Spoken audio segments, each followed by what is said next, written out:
एक मित्र ने पूछा है, अगर कोई ध्यान करता है तो निश्चित ही ध्यान के लाभ उसे मिलते हैं, लेकिन क्या उसके ध्यान करने से ये लाभ उसके परिवार के लोगों को भी मिलते हैं?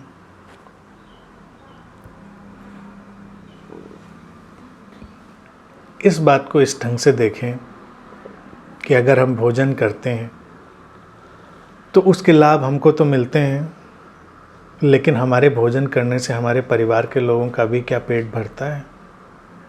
तो ऐसे ही ध्यान भी है। ध्यान स्वयं की यात्रा है, स्वयं में रूपांतरण आएगा। परिवार वालों को लाभ यही मिलेगा या आसपास का जो समाज है उसको लाभ यही मिलेगा कि जब तुम्हारे भीतर ध्यान घटेगा, तुम्हारा व्यक्तित्व बदलेगा, तो तुम्हारे बदले हुए व्यक्तित्व के कारण उनके जीवन में अंतर आएंगे।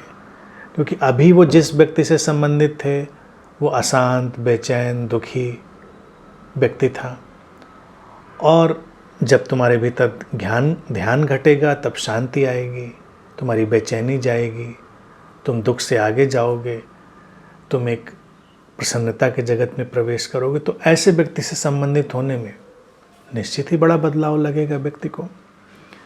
लेकिन ध्यान तुम करो और ध्यान का लाभ किसी को मिल जाए, ये व्यर्थ की बात है। क्योंकि प्रश्न इसलिए पूछा है, मैं जानता हूँ, क्योंकि लोगों में ऐसी बहुत धारणाएं चलती हैं, जो पूजा पाठ मंत्र और इस तरह की बातें चलती हैं, उसमें लगता है हम किसी दूसरे के लिए पूजा कर लेते हैं। ज़्यादातर तो पूजाएं घरों में ऐसे ही चलती हैं ना। महिलाओं को देखिए किस काम में लगा दिया भारत में हमने। कोई अपने पति के लिए पूजा कर रही है, तो कोई बच्चों के लिए पूजा कर रही है।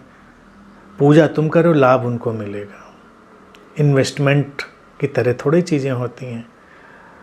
इसी तरह से कई लोग मंत्र पढ़ रहे हैं, कई लोगों को मैंने सुना, वो कहेंगे नहीं हम एक माला अपने लिए जपते हैं और एक माला अपने बच्चों के लिए, एक माला अपने पति के लिए जप लेते हैं।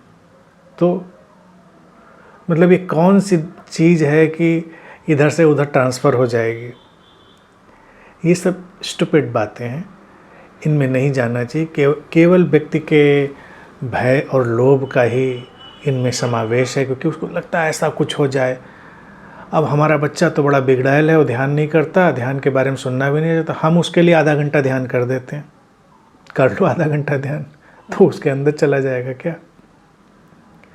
ऐसे थोड़ा ही होता है। जिसको ध्यान में जाना है उसे स्वयं समझना होता है। जीवन में, अपने जीवन में हमको शांति स्वयं ही लानी होती है।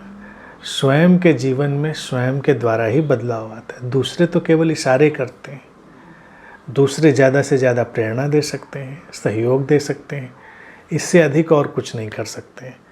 तो इसलिए ये गलतफहमी अपने अंदर से निकाल के चलो। अपने को पहले रूपांतरित करो। परिवार की चिंता अगर करनी है तो परिवार के अंदर समझ को डालने की कोशिश करो, और परिवार अगर बिल्कुल समझने के लिए तैयार नहीं है तो और तरीके ढूंढो, या फिर बात को भूल जाओ और कम से कम अपने को तो बदलने की चेष्टा करो। अगर बात समझ में आती है, फिर उससे जो अंतर आना होगा सो आएगा, जो नहीं आना होगा सो नहीं आएगा। लेकिन इतना तो संतोष तुम्हें होगा कि कम से कम तुमने अपने भीतर परिवर्तन किया। तो वास्तविकता यही है।